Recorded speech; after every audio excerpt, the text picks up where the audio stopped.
दोस्तों आज 2 चीज़ों के बारे में बात करेंगे। पहला कि निफ्टी की रिकवरी एंड मोमेंट में या मार्केट की रिकवरी एंड मोमेंट में कैसे आई और दूसरा ऐसी क्या न्यूज़ आई और ऐसे क्या डेवलपमेंट है और ऐसी क्या अच्छी खबर है जो आपको जाननी चाहिए जिससे निफ्टी के टारगेट 28,000 के लगते हैं।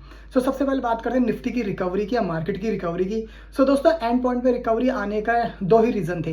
पहला वैल्यू बाइंग हो रही है क्योंकि जैसे मार्केट नीचे आता है वैसे लोग वैल्यू बाइंग कर लेते हैं, स्पेशली डीआई और इंस्टीट्यूशन से। क्योंकि कल मार्केट में ट्रंप ने ऐसी बयान दिए जिससे कि लग रहा था कि वो ईरान को तबाही कर देंगे। पहले कहते एग्जिट ले लेंगे वॉर से, जिस वजह से मार्केट ऊपर था, लेकिन कल रात होते ऐसे बयान आए कि वो ईरान को खत्म कर देंगे। तो यही रीज़न था कि गिफ्ट निफ्टी भी डाउन था और हमारा मार्केट भी 450 पॉइंट नीचे खुला।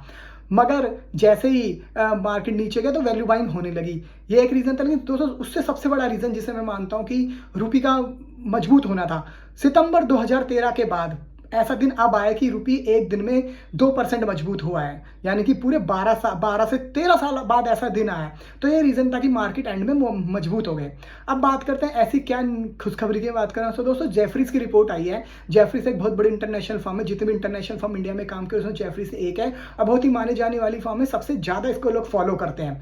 उनका मानना है कि निफ्टी के जो टारगेट हैं 3 केसेस दिए हैं। पहला, अगर वॉर चलता रहता है, सिचुएशन खराब रहती है, तो उन्होंने टारगेट दिया 22,400 का और उन्होंने कहा कि इसके नीचे निफ्टी नहीं जाएगा। अगर जाएगा तो वैल्यू बाइंग होने लगी या कुछ ना कुछ ऐसी डेवलपमेंट होंगी जिससे मार्केट रिकवर कर जाएगा। तो 22,400 एक उन्होंने बेस मान लिया है पूरी रिसर्च के बाद।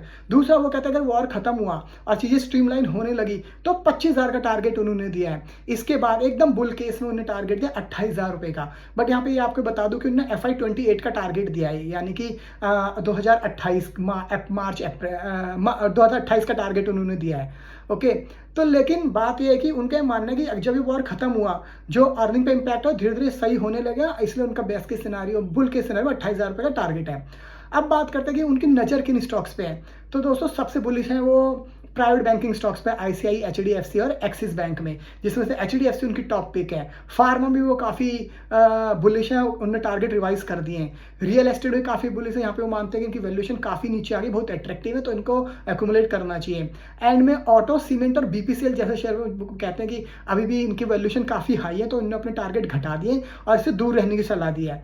आपको इस रिपोर्ट के बारे में क्या लगता है कमेंट में जरूर बताइए, और आपको क्या लगता है कि निफ्टी का 28,000 का टारगेट FY28 में ही आएगा या उससे पहले आ सकता है अगर वॉर खत्म हुआ तो, वो भी जरूर बताइए। इन्फॉर्मेशन अच्छी लगी हो तो दोस्तों के साथ शेयर करें और चैनल को सब्सक्राइब करना ना भूलें। धन्यवाद।